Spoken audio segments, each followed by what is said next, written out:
Hello mga kamusang, mapagpalang umaga po sa lahat-lahat. Shout out po sa lahat-lahat. Shout out ko pala yung mga solid supporters natin dyan. Shout out mga bro, mga sis. Shout out sa mga bago nating subscribers. Shout out sa mga viewers natin. Shout out sa mga kapatid natin na mga vloggers, mga hunters natin ng mga mutya, at sa mga ibang mga content na sumusuporta sa channel natin. Shout out po sa inyong lahat. Okay, nanghunting po kami nung isang araw. Sa Sapa po ay wala po tayong nakahunting, no? Na zero po tayo. At yung inanting na lang namin yung mga lusot na mga baging lumusot sa kahoy, no? Ang kahoy yumuko at tumayo. Yun yung nakuha namin. Hindi ko lang napakita sa inyo, no? Kasi lubat ako nung time na yun. At ginawa ko na lang tinadtad ko para pangkarga po sa gagawin ko na na langis, no? Ayan, shout out na lang po sa lahat-lahat mga kamusang. Ngayon ako ay magpapakita ng gamit na ito para para ma-explain ko ng maayos. Ito ay matagal na sa akin, no? Kumukuha lang ako ng timing mga kamusang para ma-explain ko ng maayos. Ito yung kamay ng pawikan mga kamusang. Ito yung kamay ng pawikan, nagiging bato na sa katagalan ng panahon. Kamay po ito ng pawikan. Ayan po. Ayan po mga kamusang. Naging bato na. Ayan po. At ito naman, ito yung butiti, no? Nagiging bato na mga kamusang. Ayan. Nagiging bato na yung butiti. Ito yung isda na nakakalason. May nagmamay-ari na po ito. Ipapadala ko na lang mamaya. Nabubulol na ako. Nag-vlog lang ako kasi may time po tayo na makapag-vlog. Ayan, nagiging bato na. At shout out na lang kay Ma'am Arlene Quinto, no? Yung subscriber natin na kolektor ng mga mutya. Dati kasi yung collection niya mga kamusang, yung mga crystallized na mga jade, yun yung mga kinokollect niya. Ngayon ay napag-isipan niya na mag-collect naman siya ng ng mga mutya, no? Ilang beses na po kumuha sa atin. Ayan po. Daming lamok. Ito naman, shout out kay Bro Nads. Shout out sa family mo, bro. Yung kaibigan ng kapatid ko. Nagmamay-ari ng alimango na ito. Ayan po. Maganda yung restaurant niya kasi yung mga display niya ay may mga mga gamit ng mga igurot at saka mga mutya. Ayan po. Ito yung gamit niya ay pinahiram lang sa akin para ipakita ko sa inyo. Ayan po. Shout out kay Bro Nads at sa pamilya mo, bro. Ito mga kamusang, naging bato na po ito. Bato po ito. Bato. Ayan o, bato. At lalaki na alimango po ito mga kamusang. Dito natin malalaman kung lalaki o babae, no, yung alimango. Dahil ito ay patulis po siya. Kaya siya tinatawag na lalaki, patulis. Pag babae naman, parang pabilog yung yung sa likuran na ganito, pabilog. Yan yung mga alimangong babae. Pero ito ay alimango na lalaki. Ayan po. Ang mga mutya na ito, pag sinabi nating mutya, may taglay po yan na lihis bala, kabal at kunat.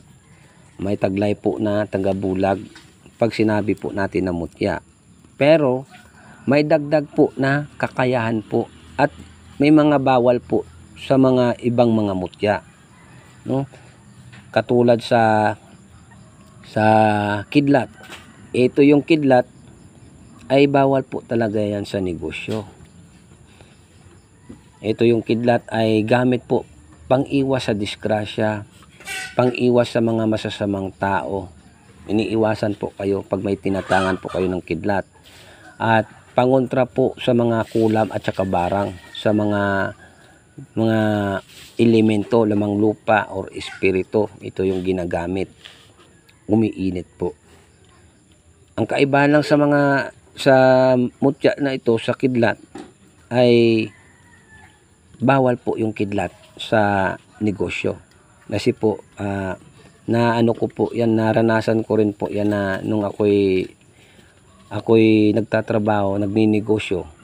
Marketing kasi po yung negosyo ko dati. May kasosyo po ako. Habang ako'y nagsisales, naghahanap ng customers, iniiwasan po ako ng mga tao na para bang nakalulok ng batuan. Kaya ang bigat po maghanap ng customers. Nung sa huli, napag-isipan ko ay mga 2 hours or 4 hours na hindi pa ako nakabenta. Napag-isip-isip ko na iiwanan ko yung kidlat ko sa sasakyan. Iniwan ko. Nung iniwan ko, sabi ko, nagdasal muna ako na bigyan ako ng blessings.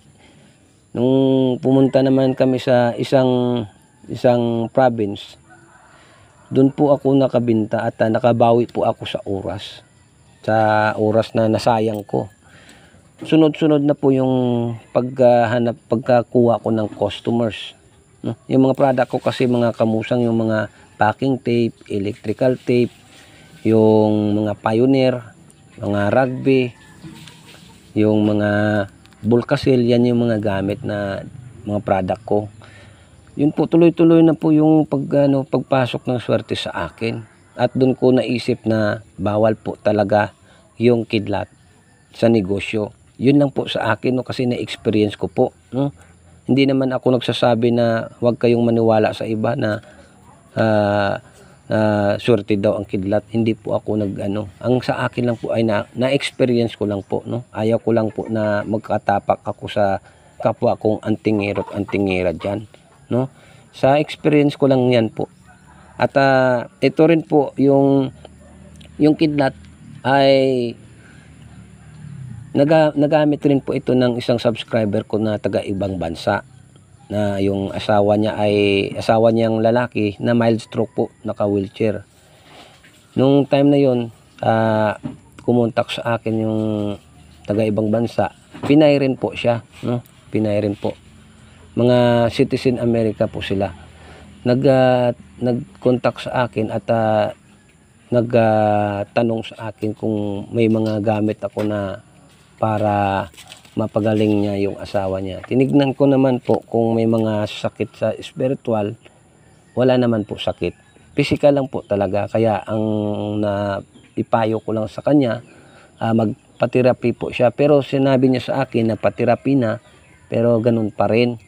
Ang ginawa ko na lang ay subukan na lang natin sa kidlat. Kasi ang kidlat, yan po ay pag nakababad sa tubig, dinasalan ng kahilingan na dasal, pinainom sa pasyente, ang mga ugat na tulog, yung mga ugat na may nagklag na mga dugo, ay kaya niya pong tunawin at mapapaganda niya po yung pagdaloy ng dugo. Kaya yun yung option ko sa kanya at kumuha. Mga 45 days pa siguro na dumating sa kanya, kasi pag nagpapadala po kami ng halimbawa sa taga ibang bansa, iniipon po yan ng nagpapadala, no?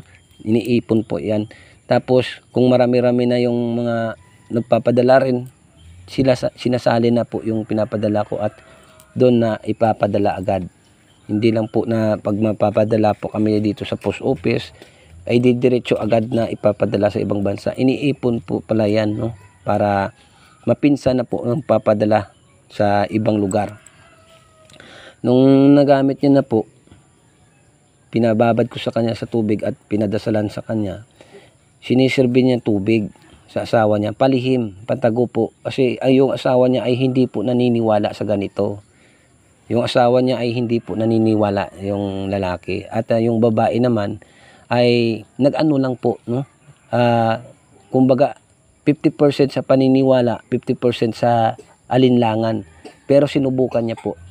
Nung nasubukan niya na po, doon niya po nakita yung result na unti-unti pong nakakaramdam kung kurtin yung mga daliri ng paa niya. At yung mga dati, yung mga daliri ng paa niya na hindi maigalaw-galaw, napapagalaw niya na po. At good news po para sa akin kasi kumontak siya sa akin after 1.5 month. Mahigit, kumontak siya sa akin at nagpapasalamat. Ako po'y nagpapasalamat rin sa dakilang Ama na siya po ang nagbibigay sa akin ng talino, ng kaalaman na para magamit ko, para malaman ko yung mga gamit kung anong kakayahan ng mga gamit. Yun lang po kasi ang akin sa mga gamit, mga kamusang. Dinidiscover ko po kung anong mga kakayahan at kung anong mga bawal. Halimbawa po sa kidlat, no? Ang mga mutya ay bawal po sa sementeryo, sa patay. Yun po ang bawal. Pero sa kidlat po sa akin, ay sinubukan ko po nung naburol yung lula namin. Kumuha ako ng kidlat na nahunting ko, hindi personal sa akin. Yung personal ko na gamit, iniwan ko, kumuha lang ako ng kidlat na isa. Nung pumunta ako sa burol ng lula ko, umiinit yung gamit ko, yung kidlat ko. Sabi ko baka subukan ko lang kung malulusaw yung bisa. Nung pag-uwi ko, pinausukan ko ng insenso para yung negative energy hindi makahigop yung kidlat. At inaaurahan ko, ganun pa rin yung pwersa, mga kamusang. Walang pinagbago. Yun pala ay pwede pala to yung yung kidlat nadalhin sa sa mga sementeryo, sa mga burol, sa libingan. Yan po ay pwede, no? Pero yung mga mutya na ito ay bawal po, no? Bawal po talaga yan. Ang kidlat lang ay pwede. Pero ang kulog po, mga kamusang, hindi ko pa nasubukan, no? Yung kidlat lang po. Yung mga gamit kasi ay iniisa-isa ko po yan na dinidiscover kung ano ba talaga ang bawal sa kanila, no? Yun po. Ayun lang, mga kamusang. Sa interesado, no? Hindi po ito na pinapalimusan, no? Ito yung kay Bro Nads. Pinakita ko lang sa inyo. Ayan po. Bato po yan. At ito, papadala ko mamaya kay Madam Arlene Quinto. Ayan. Ito, mga kamusang, ito lang yung natira, no? Yung pinamamahagi natin na libre, no? Ito, magpapahabol ako sa may interesado, no? 2 na lang po. Ito po ay libre. Ang bayaran lang ay pang shipping lang po, no? Ayan po. Bato Omo at saka kidlat. 2 tao na natira. Ayan, sa may interesado lang po, no?